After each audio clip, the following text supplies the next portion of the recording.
A economia é a base da política. Nesta última fase do ciclo de colheita do Fed, o crescimento econômico e a estabilidade monetária do Vietnã enfrentaram grandes desafios.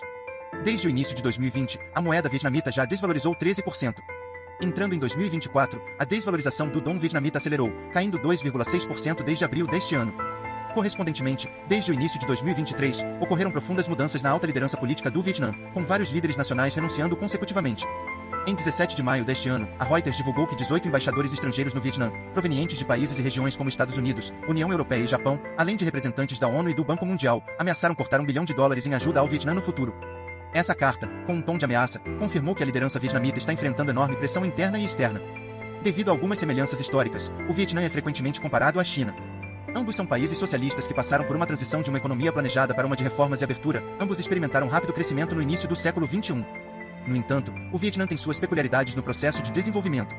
Por exemplo, o sistema financeiro vietnamita é mais flexível, o que uma vez gerou amplo elogio da mídia nacional e internacional, até sugerindo que o Vietnã se tornaria a nova fábrica do mundo. Com a crise econômica iminente, as vantagens amplamente elogiadas do Vietnã estão tornando sua economia mais vulnerável e mais suscetível a ataques de capitais internacionais. Na verdade, as sementes da crise vietnamita foram plantadas no início da fundação do país. Em 1975, quando o exército do Vietnã do Norte tomou a capital do Vietnã do Sul, Saigon, a notícia da derrota da maior potência mundial no Vietnã inspirou enormemente o país. No entanto, o Vietnã subestimou a importância dos aliados e superestimou sua própria força. De 1950 a 1975, a União Soviética forneceu ao Vietnã cerca de 2,17 bilhões de rublos em assistência econômica e técnica, construindo 164 projetos econômicos.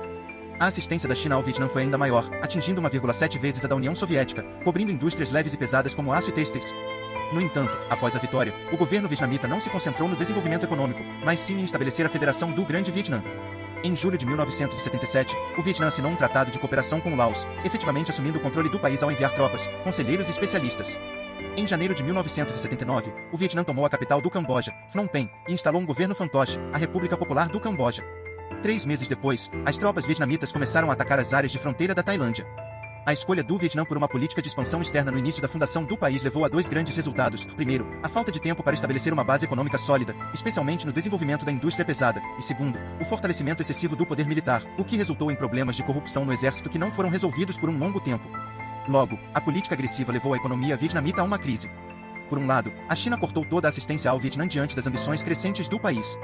Por outro lado, para que o Vietnã pudesse enfrentar a China a curto prazo, a União Soviética mudou o foco da ajuda ao Vietnã de desenvolvimento econômico para equipamento militar. De acordo com documentos desclassificados da CIA em 2010, a assistência militar soviética ao Vietnã aumentou de $100 mil em 1977 para $1,8 bilhão em 1979, incluindo mais de 150 mil toneladas de equipamentos militares soviéticos e 250 conselheiros soviéticos enviados ao Vietnã. No entanto, a ambição do Vietnã de dominar a península da Indochina logo encontrou resistência. O Vietnã não apenas se envolveu em múltiplas frentes de batalha, mas também viu seu desenvolvimento econômico estagnar. De 1980 a 1988, o crescimento do PIB do Vietnã oscilou entre 2% e 5%, enquanto a taxa de inflação subiu de 25% para 775%. A guerra constante atrasou seriamente o processo de industrialização do Vietnã. Em 1980, o valor total da produção industrial do Vietnã estava praticamente inalterado em relação a 1976, e o valor per capita até diminuiu 8%. Em 1982, no 5º Congresso Nacional, todos os objetivos de produção industrial do primeiro plano quinquenal do país não foram alcançados, com a produção de aço atingindo apenas 25% da meta e a produção per capita de apenas 1,8 kg. Pode-se dizer que, no início da fundação do país, o Vietnã já sofria de uma deficiência congênita grave na indústria, especialmente na indústria pesada. Em 1986, diante da situação econômica deprimente, o governo vietnamita começou a imitar a China e implementou reformas e abertura. No entanto, devido às relações altamente tensas com os países vizinhos, o Vietnã manteve um grande exército, e a situação econômica do país não conseguia sustentar esse fardo. De acordo com publicações internas do exército vietnamita dos anos 80, a situação dos soldados vietnamitas era tão precária que o governo teve que permitir que o exército se envolvesse em atividades comerciais. Em março de 1988, foi permitido que as unidades militares formassem empresas mistas. No entanto, a longo prazo, isso se tornou um dos grandes obstáculos ao desenvolvimento econômico do Vietnã. Nos anos 90, a economia vietnamita experimentou um primeiro surto de crescimento rápido através da atração de investimentos estrangeiros, mas as deficiências na indústria pesada e os problemas gerados pelas atividades comerciais do exército logo se tornaram questões graves. Em fevereiro de 2014, a única fábrica de armas do Vietnã fechou um acordo com a Israel Weapon Industries para fabricar rifles de assalto modernos.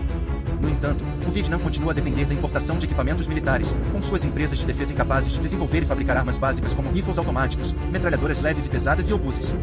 Curiosamente, em 2014, uma empresa de telecomunicações operada pelo exército vietnamita tornou-se um monopólio local, gerando uma receita anual de $10 bilhões, comparado aos $4,2 bilhões do Orçamento Nacional de Defesa do mesmo ano.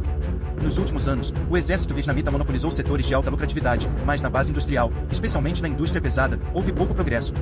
O desenvolvimento da indústria pesada requer um longo período de retorno e tem uma margem de lucro instável. Após a Segunda Guerra Mundial, as nações emergentes tinham duas opções para desenvolver a indústria pesada: o modelo de empresas estatais da União Soviética, com planejamento centralizado e mobilização de recursos nacionais, ou o modelo dos conglomerados industriais do Japão e da Coreia do Sul, com apoio governamental, terras e créditos baratos. O governo vietnamita inicialmente esperava desenvolver sua própria indústria pesada através de empresas militares, mas essas empresas preferiram monopolizar setores lucrativos. Tentativas de desenvolver a indústria pesada com empresas privadas e convidando investidores estrangeiros falharam, com muitas se voltando para indústrias leves ou imobiliária. A adesão do Vietnã à Organização Mundial do Comércio em 2007 marcou a perda de uma oportunidade significativa para desenvolver sua indústria pesada. Em 2009, o presidente da Associação de Aço do Vietnã, Pham Chi Quon, admitiu que a indústria siderúrgica do país não podia competir com os produtos da China e do Japão, devido à necessidade de reduzir as tarifas de importação de aço de 10% para 0 a 5%, conforme o compromisso do Vietnã com a OMC. Como resultado, as empresas vietnamitas de aço abandonaram investimentos em pesquisa e desenvolvimento e se concentraram na produção de materiais de construção de baixo valor agregado. Isso ilustra a falha do Vietnã em estabelecer uma base industrial robusta. Embora o Vietnã tenha atraído volumes crescentes de investimento estrangeiro, sua dependência de capital externo limita sua capacidade de negociação. Entre 2009 e 2014, o Vietnã atraiu em média 10 bilhões de dólares em investimentos estrangeiros por ano. Em março de 2013, a Samsung Electronics investiu 2 bilhões de dólares em uma fábrica de montagem de celulares no Vietnã, tornando-se o maior investidor estrangeiro no país. No entanto, quase todos os componentes dos celulares da Samsung no Vietnã são importados, com o Vietnã fornecendo apenas mão de obra barata e terra barata. À medida que o capital estrangeiro se integrava profundamente à economia vietnamita, a dependência do governo vietnamita aumentou. Em setembro de 2015, o Vietnã removeu as restrições à participação estrangeira nas empresas vietnamitas, permitindo que investidores estrangeiros possuíssem até 100% das ações. Nesse mesmo ano, o crescimento do PIB do Vietnã ultrapassou as expectativas, atingindo o nível mais alto em 5 anos. A partir desse ponto, o Vietnã ganhou notoriedade como a nova fábrica do mundo e um modelo de reforma e abertura. No entanto, as sementes da crise já haviam sido plantadas. Em julho de 2017, em um parque central de Berlim, uma van preta sequestrou um ex-executivo de uma empresa estatal vietnamita, Trinh Xuan Thanh, que estava sob investigação por corrupção e havia fugido para a Alemanha em busca de asilo político. O sequestro desencadeou uma crise diplomática entre o Vietnã e a Alemanha, que ordenou a expulsão de diplomatas vietnamitas e a suspensão das relações estratégicas bilaterais. A operação de captura foi liderada pelo então ministro da Segurança Pública do Vietnã, To Laun, que assumiu o cargo em 2016. No mesmo dia em que Trinh Xuan Thanh se entregou às autoridades vietnamitas, o líder supremo do Vietnã anunciou uma campanha nacional anticorrupção, com o Ministério da Segurança Pública liderando essa ação. Historicamente, sempre que o Vietnã enfrentava crises, os departamentos de segurança e militares interveniam para estabilizar a situação.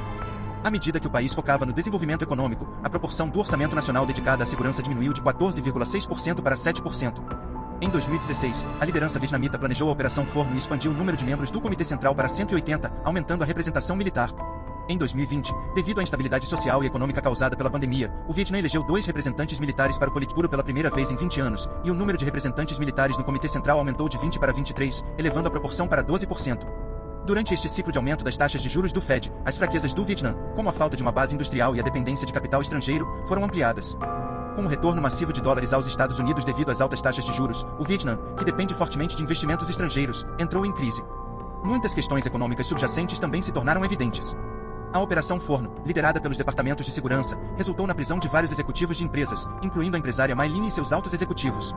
Com a aceleração da crise econômica, a Operação Forno atingiu a alta liderança vietnamita. Em janeiro de 2023, Nguyen Xuan Phuc, o segundo líder mais importante do Vietnã, renunciou devido a problemas de corrupção entre seus aliados. Em março e abril do mesmo ano, 2 dos 4 principais líderes do Vietnã também renunciaram por razões semelhantes. Em 18 de maio, a liderança do Partido Comunista do Vietnã recomendou ao parlamento que o ministro da Segurança Pública, To Laun, assumisse a presidência do país, encerrando basicamente esta rodada de turbulência política. Para um país que deseja desenvolver a indústria manufatureira, a estabilidade é a premissa do desenvolvimento econômico. Para o capital financeiro, a volatilidade cria oportunidades de lucro, permitindo a entrada e saída livre de capitais para facilitar a colheita financeira.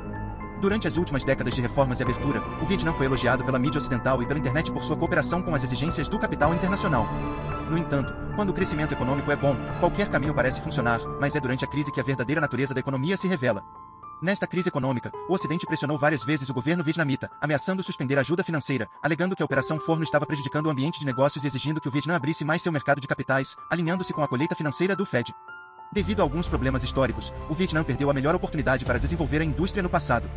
Agora, o momento da escolha chegou novamente. Olhando para o Ocidente, há um império financeiro em declínio, ávido por gerar volatilidade para colher os frutos do trabalho alheio. Olhando para o Oriente, há uma potência industrial vibrante, desejosa de estabilidade e desenvolvimento conjunto. Acredita-se que este país vizinho fará a escolha certa desta vez.